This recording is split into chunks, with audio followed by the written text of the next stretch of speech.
be lights out. Oh, it's the real deal. Hey, he looks like a pro boxer. 1, 2, 3, light him up. Your winner and the new champion.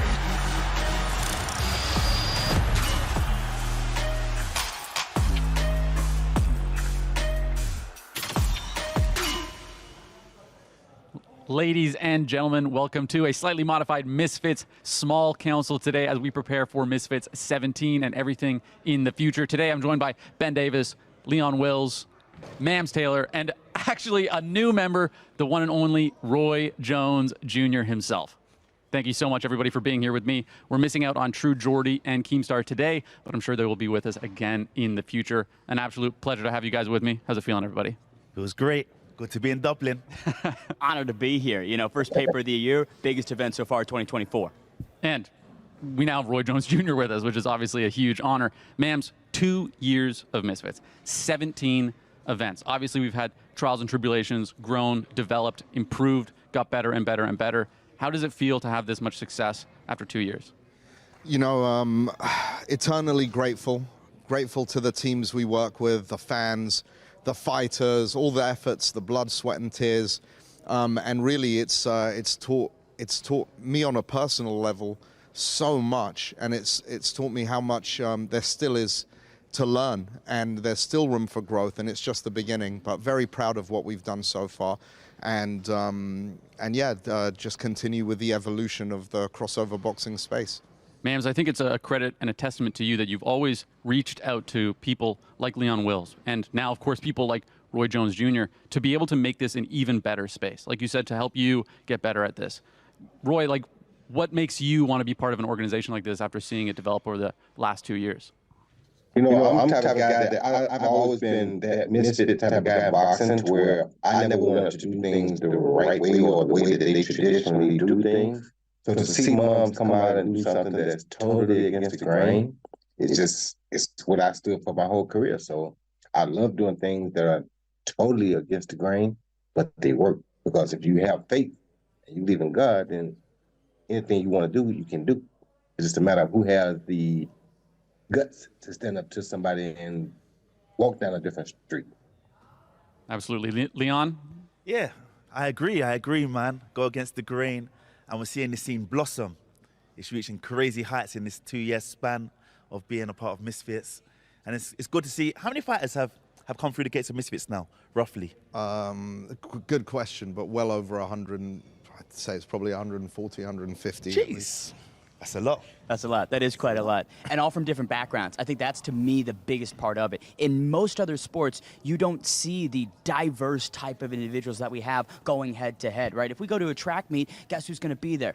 Probably track and field athletes. But for this event, for instance, you got a Premier League title winner and a streamer going at it. And that's the beauty, I think, of this crossover scene.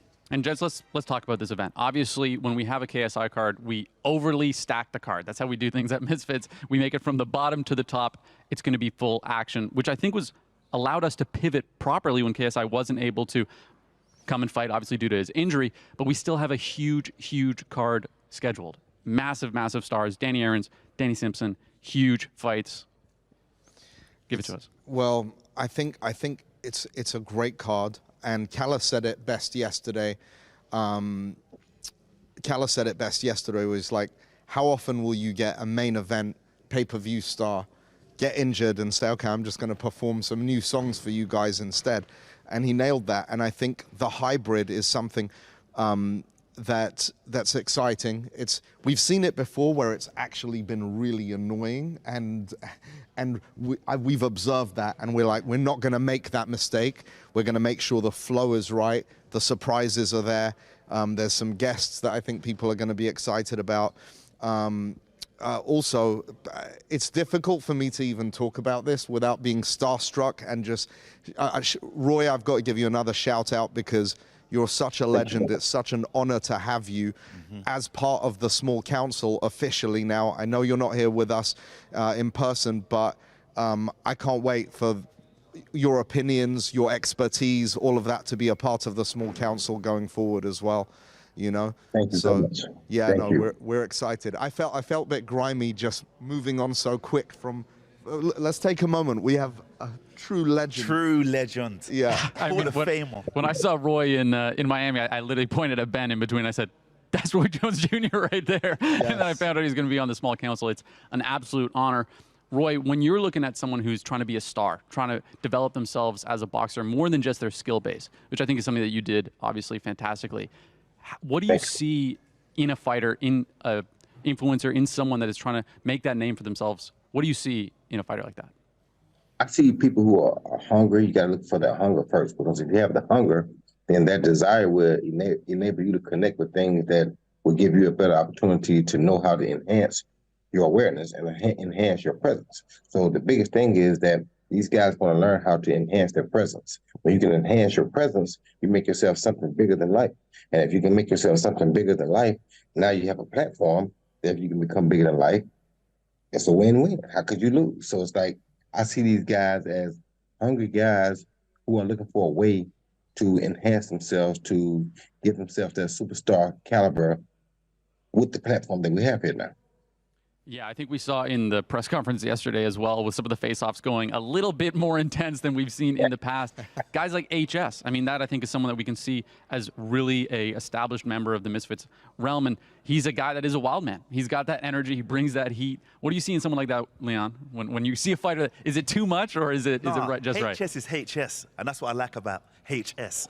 But with HS, I think it's going to take for him to get into the ring, have the fight, to understand the art of boxing and take boxing serious. And that's what I think is going to happen. He'll get that win, get that KO, and think, you know what? Let me do a proper training camp. Let me get discipline. And then his rise to the top will be there. The feeling he has, or the feeling you have from a victory in the ring, in that capacity in front of millions of people watching you, I think that's exactly what is going to be appealing to HS, and then maybe he'll be like, and what we're all hoping for is he'll be like, okay, let me actually take this seriously. Let me, you know, get disciplined about this, because I said this and I got clowned to high heaven yesterday, and I stand by it. A disciplined HS knocks out Jake Paul within 1 year. Go ahead and clown. It's the truth. Out of everyone that's probably come through the gates that have no combat experience, he's probably has the natural fighting ability. He holds himself quite well together. He's got power, he's got size. He's Nigerian, so he's got mad strength. But yeah, it's possible, but you never know. Hey. He's got to take the game serious, right? He's got to get by George Fensom. Let's give the Love Island star a little bit of his due. Well, he is that's true. taking his time. He said the heart, grit, and determination are my big X factors. We'll see it on display. And raw, natural skill is one thing, boys. But like you mentioned, you got to forge it. You got to actually cultivate it, Riley, into something special. Well, I think we have probably someone with some of the best raw natural skill that's ever graced the sport with us today. Roy, talk to us about that. Talk to us about applying the skill set versus having the talent. Well, they're two separate things. Having the talent is one thing, but if you don't apply the work to develop the talent, then it does you no good, because the person who goes to work without the talent but has the skill set and understands what they're doing, they're going to beat you every time.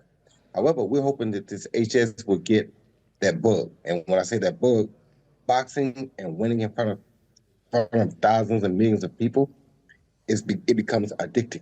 And when you get that bug, you want to go do better, because you want to give these people more. We want to keep these people cheering for you. And that's what I think we're hoping happens with HS. If that happens, then we get what we want, because now he can go to the gym trying to give people more.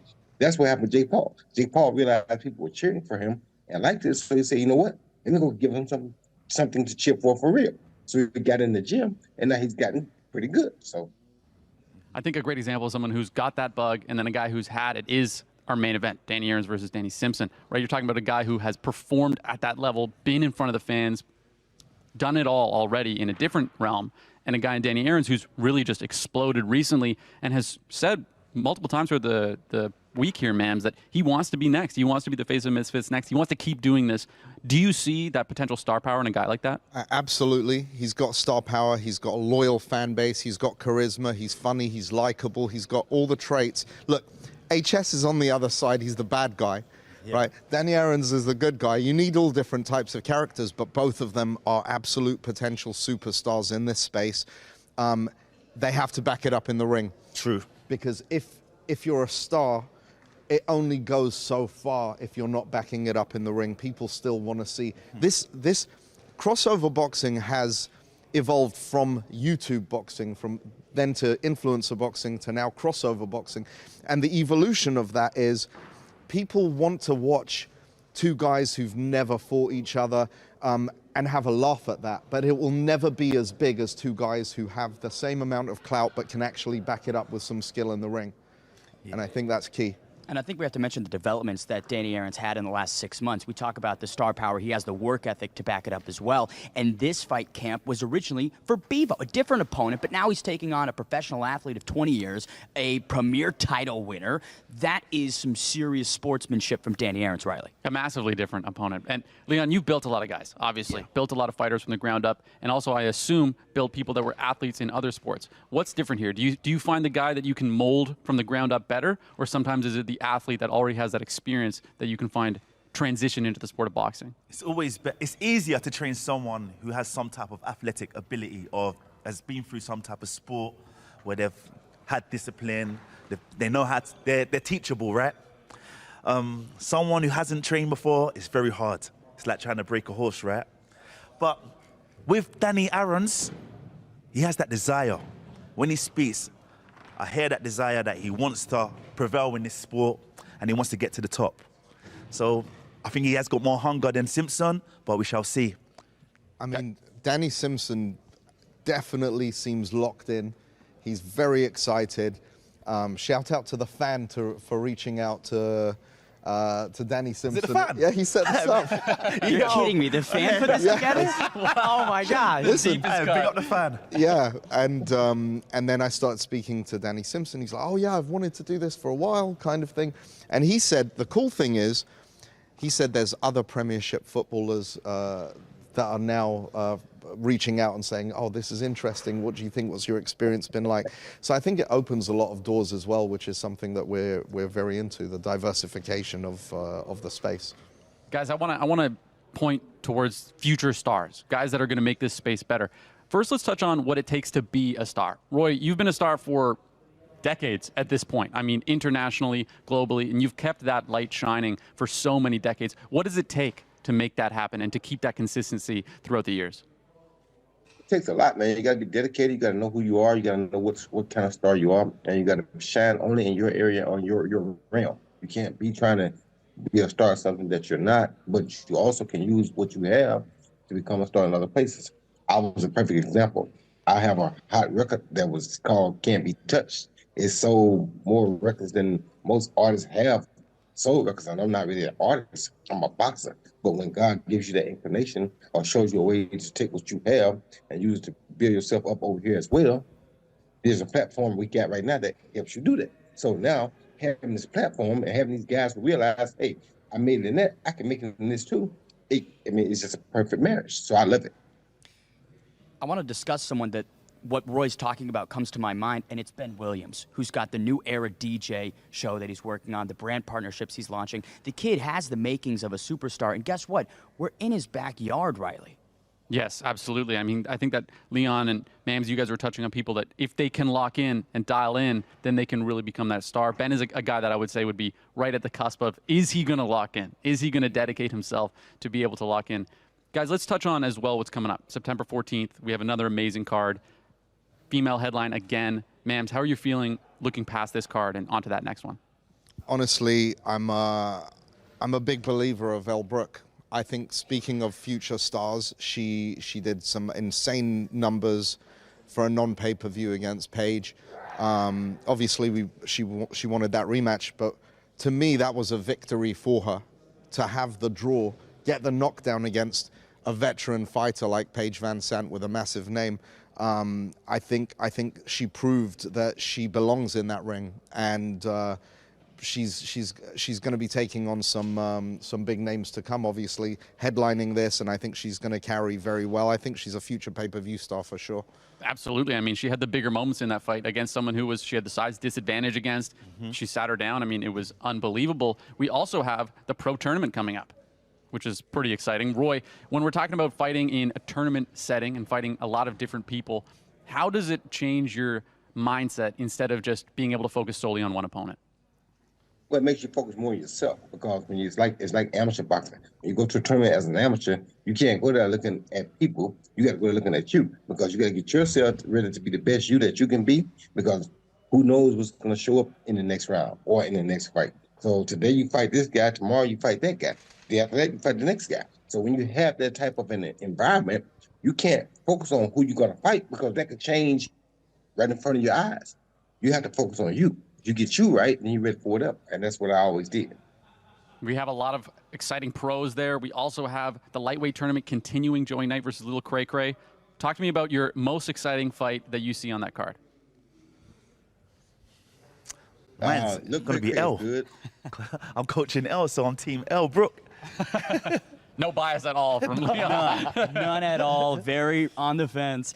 I gotta maybe agree with that, because Jenny Savage, we talked about the stylistic change with Paige Van Zandt. Jenny's the complete opposite end of the spectrum. She's very quick, very small, and again, a BKFC veteran. So if Elle can check these boxes consistently, take on all types of challenges, that to me is what really pole vaults her to superstardom. My dark horse is Chris Avila. I think he's just somehow been winning every time he walks in a boxing ring. People are like, oh, he's an MMA fighter. Not anymore. He's clearly a boxer. So I think that that's going to be exciting for the pro tournament as well. Yeah, the Stake Pro Tournament, very exciting. 2 fights in one night. Obviously, the elephant in the room, and we've got Roy here, who's very close to Fez Batista and has spent some time training Fez Batista. One of the nicest guys, and a heavy underdog in this tournament. But imagine that Cinderella story. If Fez could pull off an upset in that. You know, like Fez called me and said, bro, I know because we had a few pullouts of that, the Stake tournament. And Fez was like, bro, please let me do this. Let me do this. I said, bro, I was like, no way.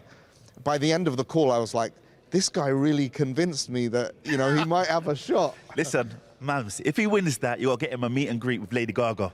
Bro, I'll get him on a song with Lady Gaga if he wins that tournament, because honestly, that would be a story and a half, wouldn't it? That's true. You know, the biggest underdog story.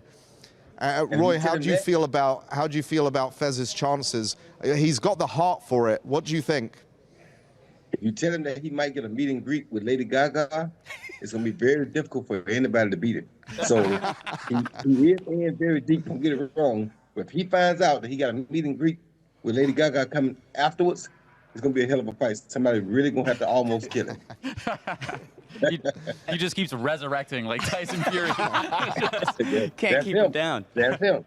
He takes on my favorite MCU reporter, Aegis Virgo. I'm very excited for that matchup. And opposite is Benson Henderson, a UFC lightweight champion and diverse mixed martial arts background. The pro tournament, excellent.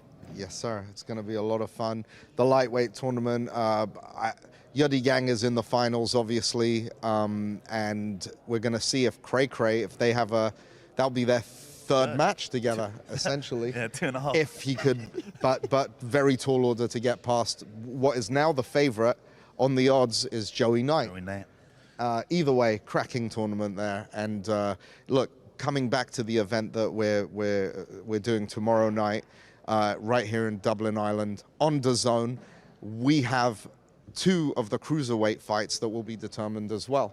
So in the cruiserweight championship tournament. Nobody's doing more tournaments than us. You can scan the QR code to buy that pay-per-view tomorrow night. That's going to be live on DAZN Saturday. I'm absolutely buzzing for it. I mean, no other boxing organization is building as many stories, as many tournaments, as many stars as Misfits right now. New KSI, never ever heard before songs, guest surprises in the boxing world, in the music world. We've got a lot going on. It's going to be an absolute banger of a night. A night of entertainment. A night of entertainment. And then we celebrate with some Guinness Yeah.